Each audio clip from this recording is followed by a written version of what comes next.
Good evening, Learn Live UAE family. It's great to be back. Welcome to this evening's show. We've had a little break actually on the show for the last month. Mark and I are really mindful, I think is probably the best word, of how we operate the show and leading by example. And the end of last term in the region was incredibly busy. It was incredibly busy, and we felt like a break was actually a good thing. And many of you messaged us. Thank you for messaging, just to check that everything is all right. Yes, everything was okay. We just fancied having a bit of a break. And we've talked about leading by example on the show many times before. So we thought, well, what better way to do it than to actually do exactly what we've always said we would do. So we've had a little hiatus, but we're back. We've got some great shows lined up for you. We've actually got a few things in the pipeline in the coming months that we will drip feed you as we go, but exciting things to look forward to in the coming term 3. What's been going on then recently? You'll notice I haven't got Mark here. Mark sadly has got a prior engagement, so he can't make it tonight, but we look forward to seeing him back on the show very soon. Last week, we had a meeting, the committee for the Abu Dhabi Teacher Conference. Really excited to get that back up and running again. The schools that are involved in that in Abu Dhabi are in discussion. We've chosen a month. We're approaching ADEC to try and find out if it's possible for us to host the event live in person. If not, it's looking like we might run some sort of hybrid show, but we'll be back 2022, the Abu Dhabi Teacher Conference. Hugely excited to share that piece of information with you this evening. Tonight then on the show, we welcome Omar Murtaza. I'm going to bring him in very shortly, and we're going to discuss early career professional learning. Omar is excellently experienced educator in the region. He's head of professional development and ITT at Desk Dubai. He's a PGCE tutor at Sunderland Uni. He's a founding fellow of the Chartered College of Teaching, an MPQ facilitator, and passionate about teaching and learning and research-informed practice. So without further ado, I'm mega excited to welcome Omar to the show. Good evening, Omar. Good evening, Ollie. Thank you very much. First of all, before I forget, thank you very much for giving up your time to come on the show. We were just speaking before the show about how the start of this term's been pretty busy, hasn't it? Yeah, we were saying that for those people that are not in the UAE, so we're on reduced Ramadan hours, you were saying that you start at 9:30 till 2:30, where an hour earlier, so we're 8:30 till 1:30. But on paper, that sounds really nice. However, in reality, you're trying to cram the same amount of lessons in a shorter space of time. So, yes, it is nicer to have a later start. However, you're just doing the same amount of work in a shorter space of time. It's amazing, isn't it, that how, you know, before I moved out into the region, the school I worked at, our lesson time was 35 minutes as standard throughout the day. And I look back to that now, having taught for 2 or 3 years, not in Ramadan times, but 55 minutes, and you can get so much more done in that time frame than you can in 35, 40 minutes. So you always feel like you're in a rush, don't you? Yeah, definitely. As well, like our campus is quite big as well, so we've got students turning up like 5, maybe 10 minutes sometimes if they're walking from one end to the other. So the lesson time is essentially 30 minutes by the time you've got everybody seated and onto the starter activity. Yeah, and you've dealt with the students that are in front of you. Some might be online as well. It's not the easiest thing, but if anyone can do it, teachers can do it, I think. Exactly. Omar, for those people that don't know you, could you just tell us a little bit about yourself and your experience in education so far, please? Yeah, I play. So you read out my Twitter bio. I was thinking I've heard that before somewhere. So yeah, that was my Twitter bio that you read out earlier. So yeah, I am currently head of professional development and initial teacher training at Desk in Dubai. So for those of you that don't know, we're quite a large not-for-profit school in the academic city in Dubai. So we're non-selective as well in terms of that. Prior to that, I was living and working in city centre Nottingham. So it's quite a bit of a contrast, yeah. So working at a school called Colonel Frank Seeley, just on the outskirts, and then another school called West Bridgeford School as well. So at Colonel Frank Seeley, I was overseeing teaching and learning before I moved to Dubai, and then West Bridgeford was my induction into teaching, where I was teaching business studies, economics, and IT.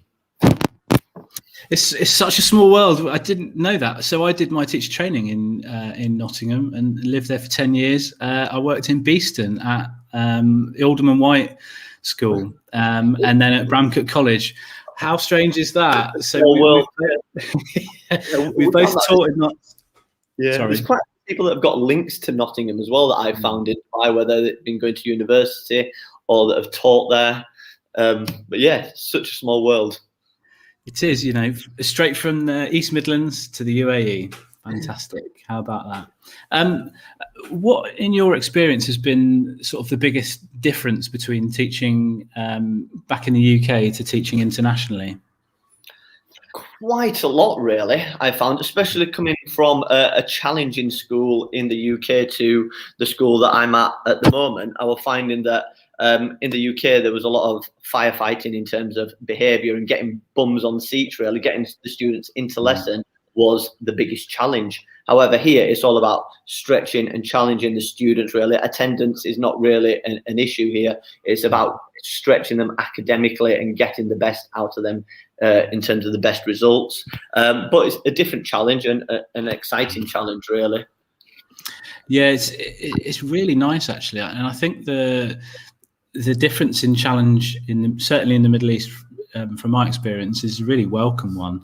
To be able to just really focus in on teaching and learning, I think is so rewarding. You mentioned so that's what's going to be great talking about today, really, is that training to teach in the UAE, you can actually concentrate on your pedagogy skills and you work on your subject knowledge rather than focusing on behaviour. So that'll be something that we'll touch on later.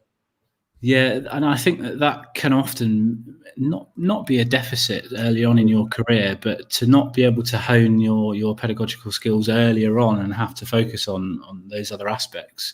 It takes you longer to find yourself as a teacher.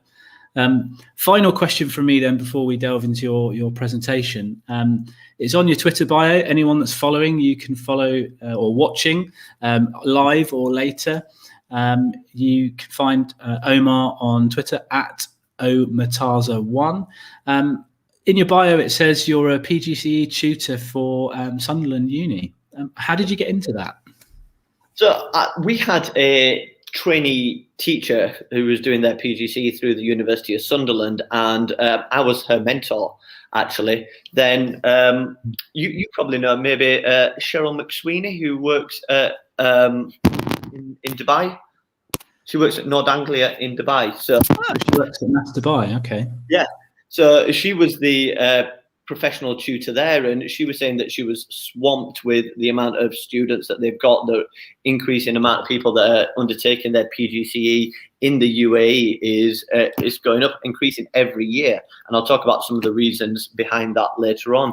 And she needed some help. So a couple of months later, a couple of the guys, Ian Elliott and Diane Ross from the University of Sunderland, came over to Dubai, met them, had an informal chat, and they invited me on board onto the team, really. So, I'm the professional tutor for Dubai. Cheryl's got some other responsibilities this year. So it's been solely me, really, looking after the PGCE students within Dubai. Abu Dhabi, it's meant to be part of the remit, but with the amount of testing that you need to do to get over the border, that's been pretty impossible this year. So they've been required video lesson observations instead of somebody physically going in to do the observations and feedback. But no, it's a really exciting role that you get to go around to different schools, meet the different trainee teachers. For me, being a secondary trained, it's great to go into primary and observing FS as well, see what actually goes on within there. I love how that has all come about, that through professional networks. Yeah. That opportunity's presented itself for you. you get to learn from it, your school gets to learn from it, you get to, you know, immerse yourself in all of the other different schools and see, you know, great practice and be a part of that journey for all of those different educators. That's brilliant. I love that. It really is. Before we jump into your presentation, then, if you've got any questions, please do either via, if you're watching on Twitter through Periscope, or if you're on YouTube, please do drop your questions into the comments, and then you can ask Omar, or I will try my best, if any of them are aimed towards myself, to answer those after Omar's presentation. Omar, do you want to try and share your screen now? Yeah, no problem. So I'm going to go through the different routes in terms of teacher training. So the PGCEs, the QTS, and the NQT, which is soon to be called Early Career Teacher, and what we have done at Desk really to support these teachers, and what are the options out there for teachers if they want to undertake these in the UAE. Because every year, I'm sure you see it all the time on Twitter, people are saying, how do I undertake my PGCE in the UAE? How do I undertake my QTS? How do I undertake my NQT year now I've qualified in the UAE? So hopefully this presentation will shed some light on that and some of the requirements. Brilliant. I'm really looking forward to this. Your slide deck is up, so over to you. I'm going to mute myself now. Excellent. Thank you. So the first thing then I'd like to just talk about is the PGCE. So for any person thinking about that they want to go into teaching, PGCE is generally the route that they take.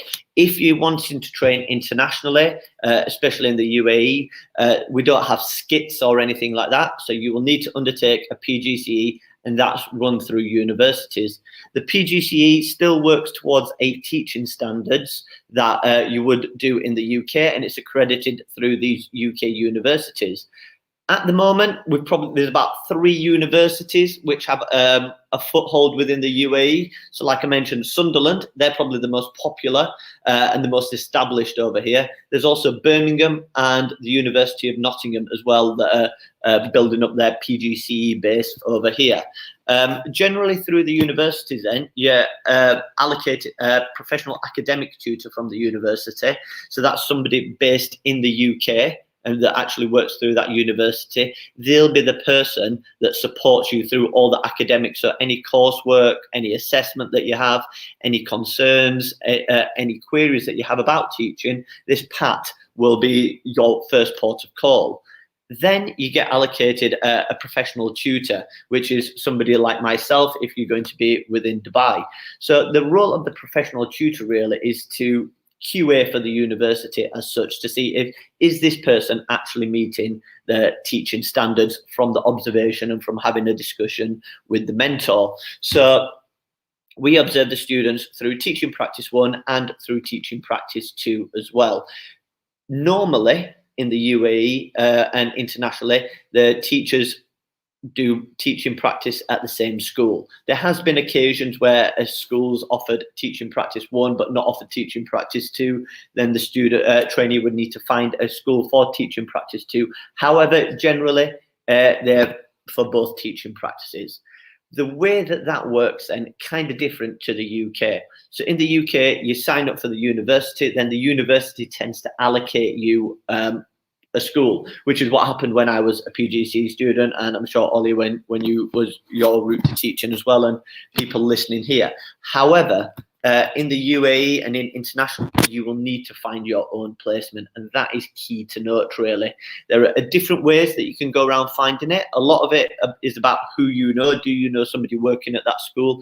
Is there going to be a position that comes up? Is there some slack in the timetable that the school can offer to support you through that? But that's the key thing. You will need to find your own placement over here. And there's different ways, like I was speaking to Ollie beforehand about one of the trainee teachers that actually has secured a full-time position Desk now. She was working for Deloitte beforehand for 10, 15 years and wanted to retrain as a teacher, but she didn't really have that many contacts within education or within schools, and she sent about 20 emails out to different schools, and we were the one that responded just asking if there was any scope for that. She met with our head of economics and he liked her, and offered her the placement. So that was great for her. There's also been other cases where, for example, one of the trainees that I've been observing at the minute, she used to be actually cabin crew for Emirates and has decided to retrain because of the pandemic. Her sister works at the school, so she had a foothold in there and she's retrained, and she's an excellent trainee teacher. But yeah, so there are different routes into that. Maybe it's about who you know. Maybe it's about just sending emails off by chance. Some schools will reply, some schools won't. But the tip really would be to always make these emails personal, really. Find out who the head teacher is, find out who that head of department is, so you can actually target that email to that person and make it a little bit personal, like you would with any letter of application. So once you've found a position and you've been allocated your PAT and your professional tutor, you then would need a mentor at the school or college. So this person, generally we say they need to have QTS, so that they understand the teaching standards and they've been working for between 2 to 5 years at least, really, so that they've got some experience within the classroom. This mentor will be your first protocol at the school. They'll be the ones that you sit down and you speak and you meet with every week, you can co-plan with, and so on. This mentor will be your shining light, really, throughout the whole process. Then it's all about getting the timetable together. So this will be where you work with the head of department to find out how many hours you need to complete. Generally, through teaching practice 1, you need to be doing around about 8 hours. And then in teaching practice 2, you need to be doing around about 12 hours. So you need to make sure that you're on a timetable of the like there, and then scheduling weekly meetings which are booked in with your mentor within the school. There are some schools then that offer PGCE, the opportunity to undertake the PGCE, but teaching full time. So some of these schools, they're not British curriculum schools. They run their own curriculum, but they tend to have 5 or 6 PGCE students working for that school on full-time teaching timetables, but with the promise of putting them through their PGCE. For some people, that might be the route that they want to take as well, to get in contact with some of these schools. But I would just bear in mind, really, are you here to just get that certificate for the PGCE, or are you here to get that experience of the curriculum that you want to work in? So it's something to bear in mind there. And what is the promise of the qualification afterwards? Because I'll talk about QTS, but if they're not a British BSO approved school, then they're not allowed to offer QTS. So you would just be having a PGCE. You'd then need to find another school to undertake your QTS, and I'll explain the importance of that later on.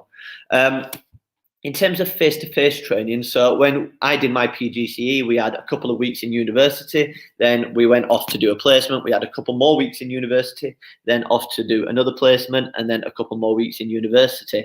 With the IPGCE or PGCI, depending on the university that you go to, there's either no or minimal face-to-face training. So that is important to know. All the modules that you're going to be doing are online, and it's the onus really is on the school in order to put professional development in place for you. I'll talk about what I've done at Desk and what we've implemented at our school in order to help the trainee teachers meet the teaching standards. But that is something to bear in mind, really. You will not get that face-to-face training as such as what you would have done in the UK. And a key point at the bottom is that there's no QTS. This is just seen as a postgraduate certificate in education. You don't get QTS with it. And as I said, I'll explain the importance of that in a moment. When it comes to undertaking QTS, so this is to get qualified teacher status, there's 2 main ways of doing this. You can either do it through universities, so like Sunderland, or you can do it through TES. I'll talk a little bit about TES and TES's offering, which is why we at Desk have chosen to do it through TES in a moment. But universities do offer this option as well. It needs to be in a BSO approved school. So that is because this is a qualification from the DFE, you need to make sure that the school is BSO approved. Otherwise, they can't offer QTS. Then they can have a shortened assessment route only option if certain criteria are met. So you need to be teaching for at least 2 years. That could be including your PGCE. It could have been some teaching that you've done beforehand. It could have been some work experience that you've done in another school, but you needed to have been teaching for 2 years and in 2 different schools as well in order to get the assessment only route. So the assessment only route, we've got a couple of teachers going through this at the moment, and it's all about evidence gathering. So are you meeting the teaching standards? So that, as I said, the 8 teaching standards which you have in the UK, it's the same 8 teaching standards for this QTS and the PGCE as well. Are you meeting these standards? And you need to provide evidence to a tutor to say that why you are getting this QTS based upon the evidence that you've done. How are you doing it? You need to write out paragraphs, and then you need to provide that evidence to your mentor and your support from TES or the university, and then they will have interviews with you to say whether or not they feel that you can go forward to the assessment only route for QTS, which is generally 2 observations. With the QTS, then, generally, depending on experience, it can be completed between 1 to 2 terms, which is really good, and it condenses it into a short amount of time. Then you can start your, what we're calling at this moment in time, your NQT year. So you can do your QTS within 1 to 2 terms, which is great, as long as you meet all the evidence and your mentor is happy with you and your support from TES or the university is happy with you as well. You get a reduced timetable, and you need to have scheduled in weekly meetings as well. That is something that schools need to be aware of. So the generally for QTS, we have them on 85% teaching. I think the guidance is around about 90% of a teaching load, similar to an NQT. So they need to make sure that they're on a reduced timetable and that they can use their protected freeze to go off and do their own professional development, use it to do their own planning, and they've got weekly meetings in there as well with their mentor, which doesn't count towards which does count towards their hours, but doesn't count towards their freeze. Then you gain an international teacher license once you've got QTS, and that is really important, especially if you want to be teaching within the UAE. So I was speaking briefly with Olly about this at the start. So the MOE, so the Ministry of Education, which oversees education in the UAE, have introduced their teacher licensing, and as part of that teacher licensing, you have to undertake either you have to undertake a pedagogy exam and a subject specialization exam, unless you've got an international teacher license. So the international teacher license would be the qualified teacher status. If you've only got a PGCE, that's just a postgraduate certificate in education. That doesn't count as an international teacher license. Therefore, you would need to undertake the specialization exam, which is a subject exam, and also you would need to undertake the pedagogy exam as well. So it's worth it in order to avoid having to do these 2 extra exams, providing extra information if you undertake the QTS. And we'll talk more about that with Olly later on. In terms of the offer that we've got at desk then, we try to have core and we try to have choice for all our teaching staff, especially our new to teaching teachers. So if you have a look in the core section, we've got a focus on teaching and learning. We've got a focus on the teaching standards and beyond. And I'll allude to the program that we've got in place for that. And there's also the elements of the teacher license in there. So for teaching in Dubai, we've got the KHDA license as well, and you've got 6 core professional development modules that you need to complete alongside a reflective statement as well. So we say that as part of the core offering for our trainee teachers. Then it's all about choice, really, and this comes from the individual's own interests and also the feedback that they're getting from their mentors in observations and whoever observes them. So we offer book clubs, and I'll talk about them in a moment. Additional teaching and learning development, so such as we call it a desk perk. So this is to do with our teaching and learning centre, and I've got a slide on that in a moment. Attending menu of choices, so they're just small 15 to half an hour professional development sections on any element of the teaching and learning centre, just to improve that teachers that they can dip into and out of. So they're either before school, in free periods, at breaks, or after school. Podcast professional development, which makes up part of our offering. I'll explain a little brief about that when it comes to engaging with research. academic enrichment as well. So trying to get the whole rounded, because teaching standard 8 is fulfilling wider responsibilities. So are you an EPQ tutor? Things like that. That's all about academic enrichment, and we support through that. So provide training in order to be an EPQ mentor and assess that. Going to conferences, external and online courses, networking, which is quite big, and which Ollie alluded to at the start. And I'll briefly touch upon the UAE Research Schools network, which is going to be invaluable really for new teachers. And then developing subject knowledge is key really. Generally, these people are either fresh out of university or they've been out of education for a while and wanting to retrain as a teacher. Knowing what's on the spec, your subject knowledge should be the bread and butter really, but knowing what's on different specifications is varies dependent on the exam board. So going on a subject specific course to brush up on your subject knowledge so that you can stretch and challenge the most able students is vitally important as well. And we put the onus of that on to the teacher and the head of department. In terms of the new to teaching program then that we offer, so this was our program for this academic year. As you can see there, we would normally like to spread it out amongst the year. However, with COVID, we were not allowed any face-to-face sessions until the start of term 2 really. So we've condensed our offering into 2 terms worth. Ideally, we'd have these sessions spread out amongst the year. And as you can see, in terms of the sessions, they cover what's included in the teaching standards and also beyond. So we look at managing workload and marketing. So the teacher well-being is vitally important for us as well. So how can we help these new teachers manage their own workload and manage their own marketing? What strategies can they put and implement within their own practice to help them manage that?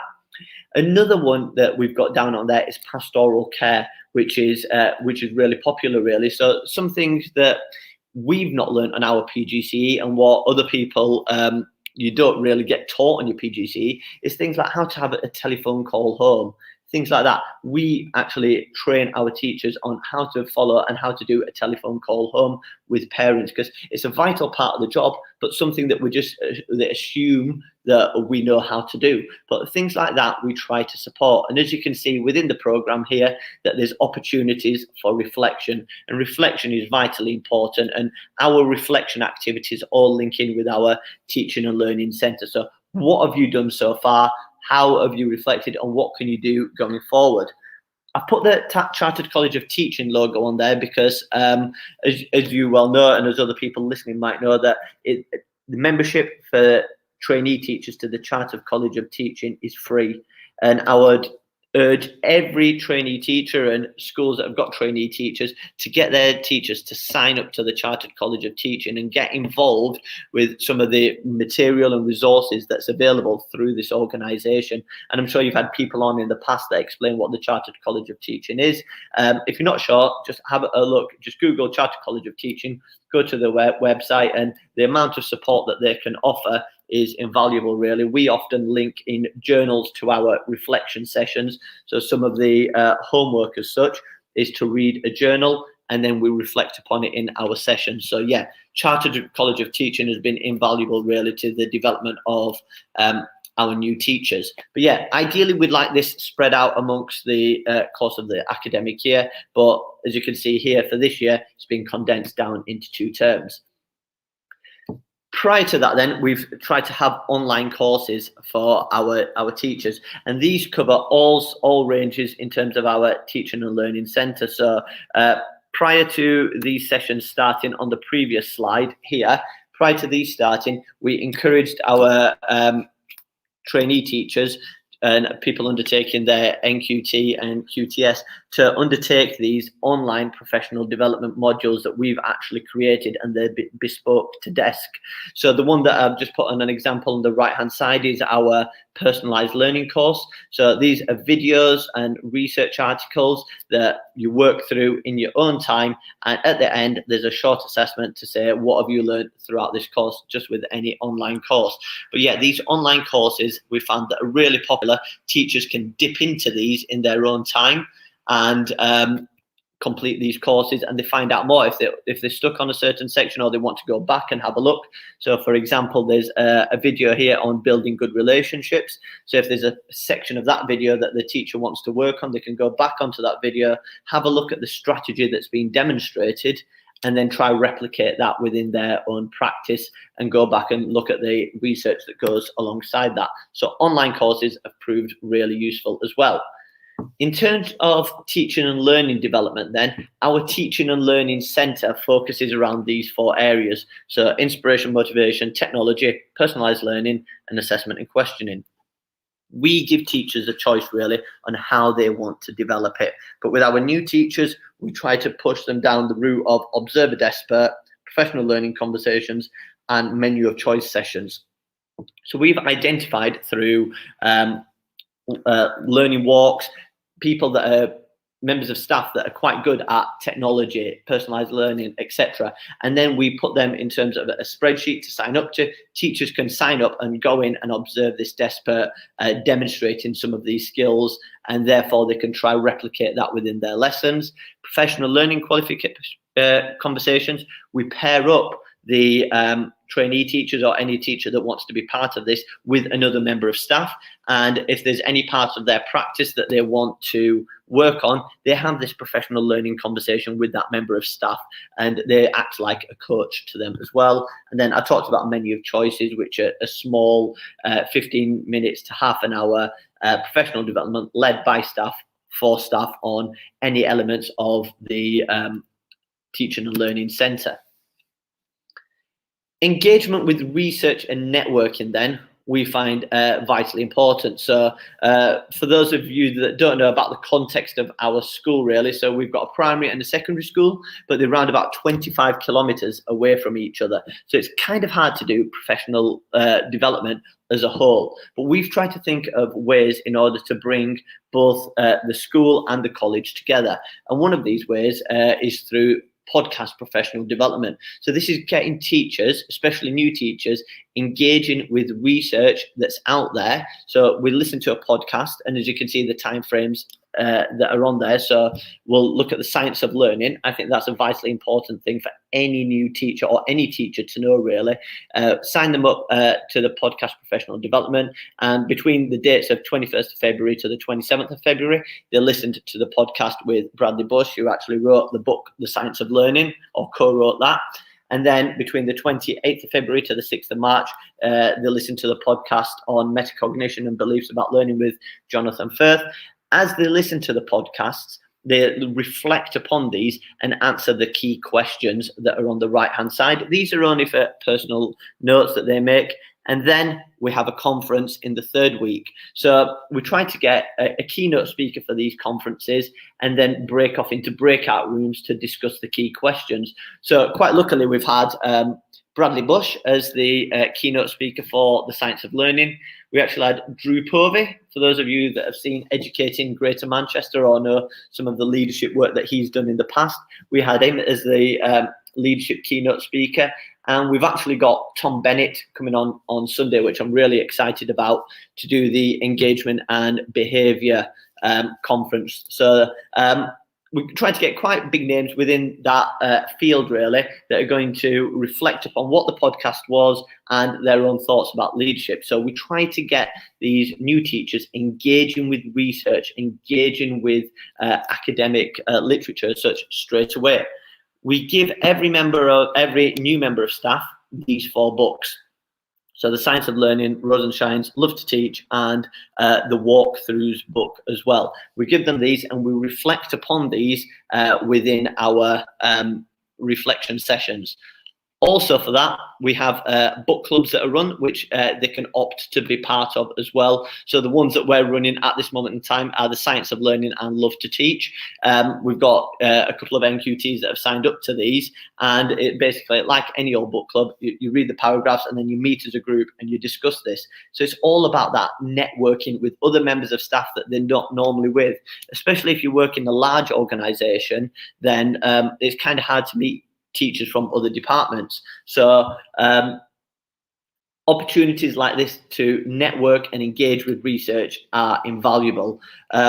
we're going to be trying to push networking a lot more. And I know the UAE Research Schools Network is going to be up and running, and part of that is going to be all about networking. So getting our trainee teachers and our early career teachers next year as part of that network is going to be invaluable for them and their development. Hopefully with that, it'll open up opportunities for them to go visit other schools, dip into different professional development run by different people and different specialists from throughout the UAE. So that's something that I'm really looking forward to pushing with our new NQTs.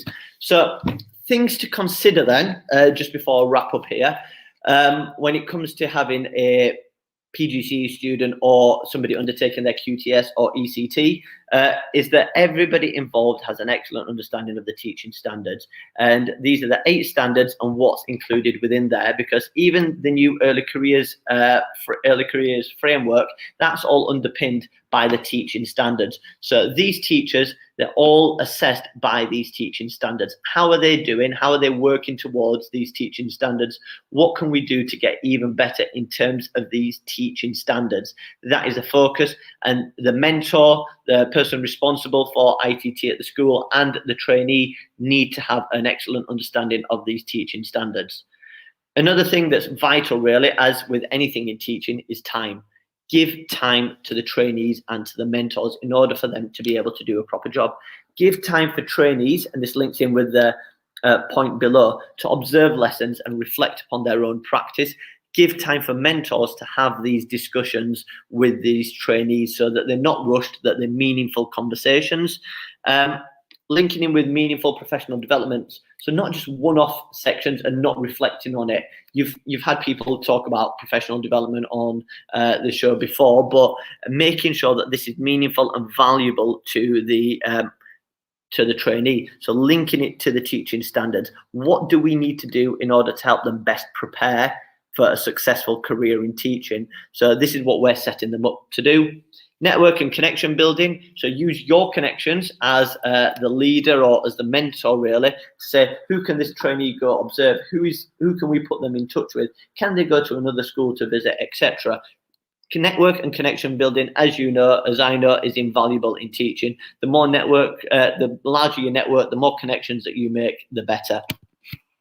Teacher licensing is vitally important. As I mentioned, if you don't have an international teacher license, then you're going to need to undertake extra assessments, examinations, and show that you're meeting the standards in other way, both for the MOE and for the KHDA. So I would be saying, if you work in a BSO school, make sure that you're undertaking your QTS in order to make life easier for yourself when it comes to this teacher licensing. And then also you need to consider the new early career teacher framework, which is coming in on the 1st of September.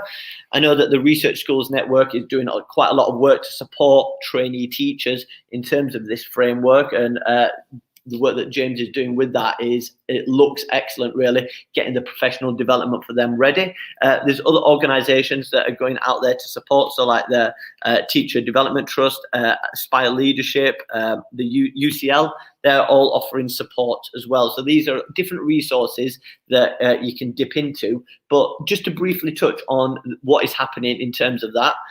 So historically, your NQT year has always been 1 year.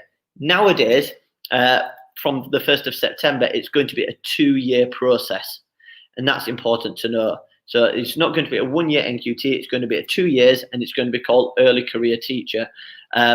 And anything that the teacher standards is all complemented by the teacher standards. So the way that the Early Career Teacher framework is looking to set this teacher up for the best possible start within education. So it concentrates on these elements here in the first bullet point. So your behaviour management, pedagogy, curriculum assessment, and professional behaviours, but it's underpinned by the teacher standards. The key thing to note then is that the framework is not an assessment tool. These early career teachers, if we're going to assess them as such, is all to do with the teaching standards. The early career framework is there for us to support these teachers, and that QR code there will take you to the new early career teacher framework if you've not seen it before. It's all underpinned by learn that and learn how to. And this is just a quick example really of some of the standards. So for standard 1, setting high expectations, you can see on the left hand side you've got learn that. So what will the teachers learn and what will they learn how to? And that's the sections that are within there. But as I said, there's going to be plenty of support out there in order to help you and help your teachers and help you, support you through this 2-year process. It's a learning curve for us all. It's a new process, but there's a lot of resources out there, and it does set you up well for a career in teaching from having a look through these early career frameworks. So hopefully that gives you an overall understanding really on PGCE, QTS and NQT or early careers at this moment in time. If you've got any questions, feel free to pop them in the chat. I'll just stop sharing my screen now so we can come back with Ollie. That was great. So many takeaways from that. I saw a fellow Twitter person, Bucky Youssef, tweet this morning about how Mondays are always an opportunity for the 3 C's. Choice, chance, and change. You know, you have to make a choice if you want to take a chance so that you can change anything. And it's really nice to see the level of consideration that you've given your your teacher professional development. There's so much choice in there because, you know, as we know, if you've got, it doesn't matter if you've got 10 teachers in your school or 200 teachers, you know, everyone's at a different stage in their career. It doesn't matter if you're new to the profession, but even if you're 10, 20 years in. So everybody needs something slightly different. And it's great to see that you've approached that with such eye to detail, I think is the best way to look at that. You know, could you just share a bit about how you've approached that cultural change? Because this isn't something you've just pulled out of a hat over a summer holiday. This has probably been years in the making. Yeah, it has, and that started with the work that I was doing in the UK, really. So the school that I was with joined part of quite of a large multi-academy trust, and they were starting to build up the professional development network that way.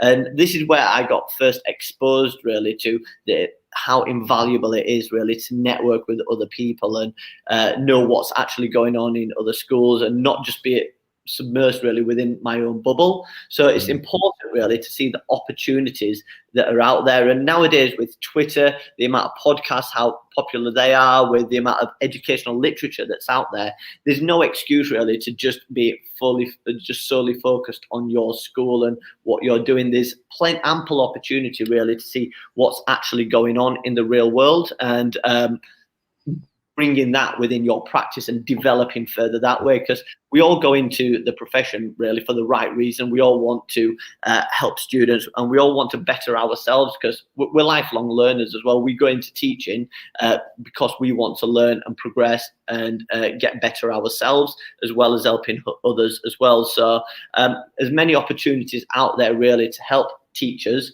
develop themselves, the better really. So by having these programs in place, we found that it works really well. So we actually have programs in place for people who want to progress to be middle leaders. So we actually broke it down. I know that their MPQs are actually being broken down now into basically academic and pastoral. So we had that a couple of years ago, really, whether you want to go down the pastoral curriculum route or the academic curriculum, academic middle leadership route. What is your choice? And we put in programs there to support teachers and help them go down that route and give them the experience and share the knowledge really within our organization that way. And we do the same for senior leadership. But yeah, we're trying to support more and more early career teachers there because we found that before I started really, and I've only been in the UAE, this is my 4th year, that teacher training wasn't that popular over here. It's something that's kind of just sprung up really in the last few years, and we found especially at desk that a lot of our sports coaches, they've had exposure really to teaching, they've had exposure to our students, and now they're wanting to actually become a classroom teacher because that's the natural progression that they want to make. We've seen that with some music tech, with some learning support as well, that they're wanting to progress into being a teacher. But if I just use a sports coach, for example, yes, you can coach 20, 30 students. However, coaching is totally different to teaching. It's a different ball game really, as opposed to being on the field all day with students, to actually being in a classroom. So especially the subject knowledge support there and the pedagogical support is vitally important for these people. And we sat down and we had a discussion really. We've got a teaching and learning team at desk, and we talk about what do we want our teachers to know, what do we want to develop within our teachers, and then we put together programs really to best support them. Yeah, that came across really strongly earlier on, especially when you gave a concrete example of how to make a phone call home. I remember the first time I was thrust into that kind of 12 years ago, panicking, thinking, right, how am I going to approach this? But it's little things like that go such a long way, not just in terms of making staff feel welcome, but little things you remember, and it aids in the long run with things like staff retention, and all of those other facets of within education, which is massively important, especially in an international context. Definitely. And following on from that, it's part of the pastoral program really, and something that we've been developing with our middle leaders as such is how to public speaking, because that's quite a big thing for teachers. You can put a teacher in front of 100 students, they're fine. Put them in front of 5 members of staff, and a lot of people just crumble really. So that's something that we've been trying to develop within our teaching body as such, and especially for early career teachers, if they can get exposure to this development early on within their career, it's going to set them up really well and be invaluable. How to give an assembly, how to actually undertake a professional development session, how do we make up what does a good training session look like, and so on. So setting them up really as what's best possible. And I did have this idea really for a book, and then I actually found out that the book was actually created. So it was going to be called What They Didn't Teach Me on My PGCE, but there's actually a book called that, and I like that name. So, I've got the idea for that book down, and I've got some content that's going to be included in there, but I need to find a better name now. But that name, I curse the person who did that, because I like that name. Well, I look forward to hearing what your new name for the book will be. Please do send any suggestions into Omar. Again, you can find him on Twitter at Murtaza1. Something that is massively important is the learning culture in your school, and quite often that can be something that makes or breaks a trainee teacher's experience. There are loads of great examples of what you're doing at desk. I had my own school, DC, BSAC, Heartland, where you've shown us this, where it's kind of like a spider's web of opportunity, and all of those different learning opportunities are pinpointed and linked by a person, a mentor throughout the school. And you mentioned quite heavily that your school's professional offering. You look to make best use of the experts in the building and their experiences to date, which I think is invaluable for trainee teachers before then looking outside to support your offering. So the role of a mentor is pivotal. What for you at the school is, what do you see as being I guess a good characteristic of mentorship, someone when they're ready? Yeah, so we have that all the time. So we've got a limited amount of people that want to undertake their PGCE, and we've got a lot of people that want to further themselves and progress themselves and be involved within teacher training. So teacher training is probably one of the parts of the job that I really love, really. So seeing these people flourish really within their role. And the first part of it really, it comes about getting the right bums on seats really when it comes to recruitment. And that's something that how you talked about with the culture, that's how the culture is created really, getting the right people within the building. So it comes from their mindset. So like our principal and our head teacher are really good at finding that right character. So maybe they might not be the full package, the full teacher that we're looking for. However, they demonstrate the right attitude, and they want to further themselves, and they want to help others. And that is key really for anybody to become a mentor. do they want to further themselves, and do they want to help others? How are they going to support these other people as well? So having the right skills is important, but also being able to have that empathy and be able to support that person and not look at wanting to just throw the book in terms of the teaching standards. Work with that member of staff. So a lot of the times with our mentors that we do, they do co-planning with trainee teachers, which is invaluable, really, because that's another thing that you don't really get taught on in teacher training, is how to plan a lesson. So we use the expertise, as you said, in-house, and they work with these trainee teachers in order to be able to, how do you actually plan a lesson? What does a good lesson look like? What do the teaching standards say that we need to hit? But let's plan this lesson together. I will come observe you, and then we'll work on this together. Then you can come observe me. So about having that openness, the communication, the empathy is all important, really. But the first instance of that is getting the right people in the building. We want to know that anybody who comes and works at the school, which most schools do really, is the right fit for that school, and that we can hopefully thrust anybody into a mentor role and they'll succeed.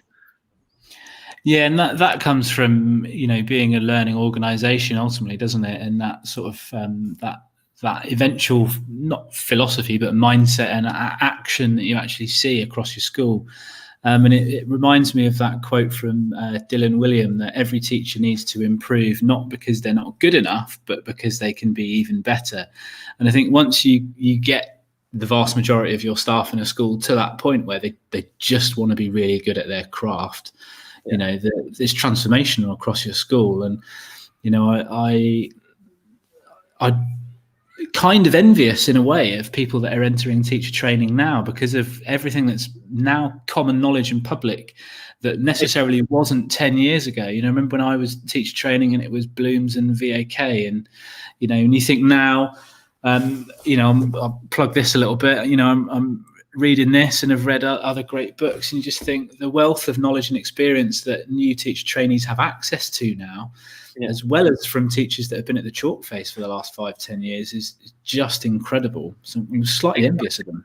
The amount that's out there, really, especially to do with like the science of learning, metacognition, etc., that I didn't know about when I was doing my PGCE, really. Nobody talked about that. So the amount of stuff that's out there that's been promoted on Twitter, being promoted in literature, being promoted in podcasts, really is, it's only going to benefit the profession in the long run, really. But yeah, like you said, it's kind of envious, really, that we didn't know this when we first started out. Yeah, exactly. But, as you mentioned earlier, lifelong learner, I'm happy that I can access that now. And certainly the last year has been fantastic to drive those more enhanced opportunities forwards, through just being able to meet like this with somebody and have a discussion and share our experiences. So I do think we're really fortunate still, but, I think something to be mindful of here as well is teaching is quite a busy profession anyway, and it's important, I think, not to get stuck in the trap of trying to catch up just because somebody else is reading something that you're not. It doesn't necessarily mean that you have to then go and buy that book and read it as well because they've read it. I think it's important to be mindful of doing what's right for you at your stage in your career.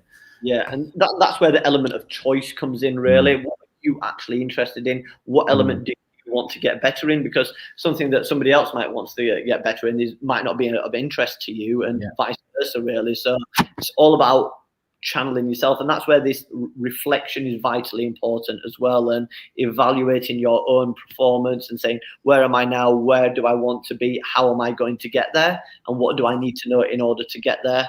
That's important as well. So we work with teachers to do that, and I think for any new trainee teacher, that's important, really, to just be able to sit back and reflect, really. What do I know, what do I need to know, how do I need to get better? And especially when it comes to the lesson observations, especially on PGCEs and QTS and so on, within there you always get 3 areas for development: generally. So, but the important part of that is not just the areas of development, it's how are you actually going to develop it. So working on these areas of development and showing progress for that as well. So how am I trying to get better within these areas? Is my mentor supporting me? Are they telling me what I need to do in order to get better? Am I being proactive in order to be able to do that as well? So yeah, it is a two-way relationship between the trainee and the mentor, really, and we need to have that openness and the conversation, really, whether it be, oh yeah, go visit this person in this department that's demonstrating excellent personalized learning for year 7 boys, something along the lines of that. Go see them.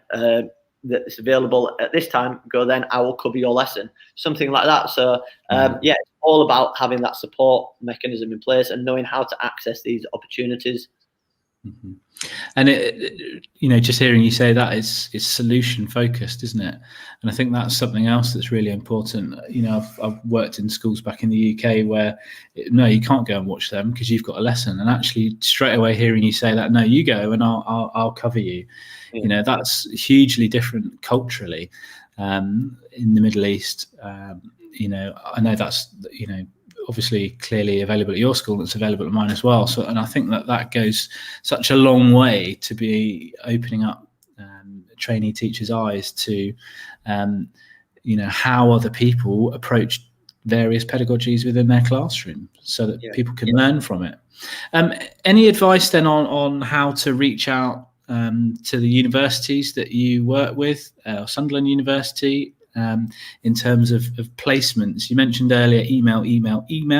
Is there any other way that anyone that's watching either live or once this is recorded and uploaded, any advice on how to contact you guys? The universities are really easy to contact. So you just go on, just type in on Google IPGCE University of Sunderland, and it'll come up with the page there. To enrol onto the course, it's relatively straightforward. As long as you've got a 2 and above honours degree, you're able to enrol. But it's about finding that placement, really, and there's not that much advice as such that I can give about finding that placement. It's either knowing somebody within a school or just emailing and hoping that somebody takes a punt on you, really. But it's about demonstrating, really, that you are the right fit for that school, because it's a two-way thing when it comes to teacher training. You're paying a lot of money to do this. You're paying about £7,000-8,000 for the year. You want to enjoy that year. You want to develop that year. You don't want this year to be a year that you hate and that you just want to get through. You want to have the best experience possible. You want to pick the right school that's going to offer you the right support mechanisms, the right development opportunities, that's going to help you further your career, really, and set you up well for a career in teaching. So research different schools that are out there. Know about the school when you actually want to apply. And like I said, simple things like just detailing the letter to the head teacher or the head of department, offering to go in on a voluntary basis just to meet them prior to that. I know that might be quite hard at the moment, but just making little bits of effort like that show you actually want to be there, because the school's making quite a bit of a commitment, really, to support you through this. The school, yes, they do get you coming in and training there, but generally they don't get any financial rewards. It's just out of goodwill of that school to support that person, or out of the development for that somebody within that department who wants to take on a mentor role. So you need to make sure the school's the right fit, and you also need to show willing as well. And yes, it can be quite hard, but as I said, there are schools out there that are willing to let you undertake your PGCE. Yes, they're not British curriculum schools. Yes, they offer their own curriculum, but they have a lot of PGCE students around the UAE on there. And then it's about looking at getting your QTS in a different school if that's the route that you want to take. But just really briefly, in terms of the teacher licensing, we found that a lot of teachers that have been teaching for a fair few years that have not had their QTS are actually needing to take this now or wanting to do it. So we've got a teacher that started at the same time as me. She trained in the UAE, but her degree's from South Africa. But she's been teaching 6-7 years. However, she's not had a QTS or had any need for it, but now she's wanting to do it. So she's been able to get on that assessment only route, which is between a term and a half. We're pushing her through now to get done by the end of July so that she can start her NQT. Yeah. So we're trying to push her through the NQT year before the 1st of September, so that she'll only have to do the shortened version instead of the full 2 years. But because she's demonstrating these characteristics, she's been teaching for years. She's got excellent observation. She's a credit to their education as well. So we're just trying to get her this extra qualification, but we'll see that more and more often, really, that especially in the UAE with the licensing coming in, that more people will want to get their QTS. Teachers that have been teaching in Ireland or Scotland might not have their QTS as well, and they're not recognised as international teacher as an international teacher license. So some of these teachers are going to have to undertake their QTS or have to do the subject specialism exam and the pedagogy exam, and people would rather choose to undertake the QTS, which is transferable amongst many schools. Yeah, and it's also worth, if you are not in the UAE and looking to move to the UAE, looking up, as Omar's mentioned, the Ministry of Education, and then looking up within each emirate, the kind of overseer, so KHDA for Dubai or ADEC for Abu Dhabi. So I think it's worth mentioning that. Look at what each kind of emirate's requirement is. Whilst we're talking about, we're actually exactly at an hour now, Omar, but we've mentioned this a few times, and it would be remiss, I think, not to just share this for anyone out there that's considering it. So the UAE Research Schools Network, so this is not for early career teachers, but for teachers that have been teaching for a couple of years, are offering an opportunity through University of Buckingham to do a master's degree in education from UK university, but supported locally. So we've shouted out the UAE Research Schools Network a little bit, and I think it's only fair that we just identify this to anyone that is watching at a later date, that this is an opportunity that is out there for teachers. So please do get in touch with the UAE Research Schools Network. You can see they're at UAE Research SCH1 on Twitter. There's only going to be more and more opportunities, really, that come up through the Research Schools Network. So you'll be from some of the networking that's going to happen, the other qualifications with universities, looking at NPQs and so on, all running through the Research Schools Network. So that is something really that I would be pushing schools, especially within the UAE, to look at and have got their own website now. So have a look at the UAE Research Schools Network, see some of the fantastic work that's coming up that they're going to be doing with that, and get involved, really. Get involved. It's for me, really, it's a no-brainer to have the opportunity to be able to network with other people in the region. Like we said before, historically within the UAE, schools have just kept themselves to themselves, not been willing to share information or share expertise. But why shouldn't we, really? And this is what the Research Schools Network is looking to do: joint research projects amongst different schools across the region. It's going to be exciting this next year, getting involved with that. Yeah, it's fantastic, and it's testament to the leaders and educators across the region that that's the direction that many of us are heading in. That although our context is slightly different, and although it is quite a competitive marketplace, I think it's fair to say people are willing to share what's worked and what hasn't worked for them in their particular context, so that other people can learn from it and improve outcomes for students. Because ultimately, that's what it's all about. It's about improving outcomes for students and improving our pedagogical practices as teachers. So it's win-win all round. Omar, we're just over the hour now. I'd just like to say a final massive thank you for giving up your time this evening. It's been a real pleasure talking to you about teacher training, professional networks. If anyone would like to reach out to you, again, he's at Omar Murtaza 1 on Twitter. I've tweeted a few times this evening. Please do connect with him. And if anyone is interested in teacher training and you're looking back at this, Omar can they get in touch with you by email? Yeah, so just send me a message on Twitter. So the DMs on Twitter are open. Just send me any message about that, and I'll get back in touch with you. Really, the more I'm happy to share information. Really, if anybody wants to know anything that I talked about in the presentation, or if you're thinking about doing your PGCE or your ECT year within the UAE, just get in touch, and I'll be happy to help out if I can. That's great. Thanks for watching, everybody. Thank you finally again to Omar, and I hope you have a brilliant rest of the week. See you next week.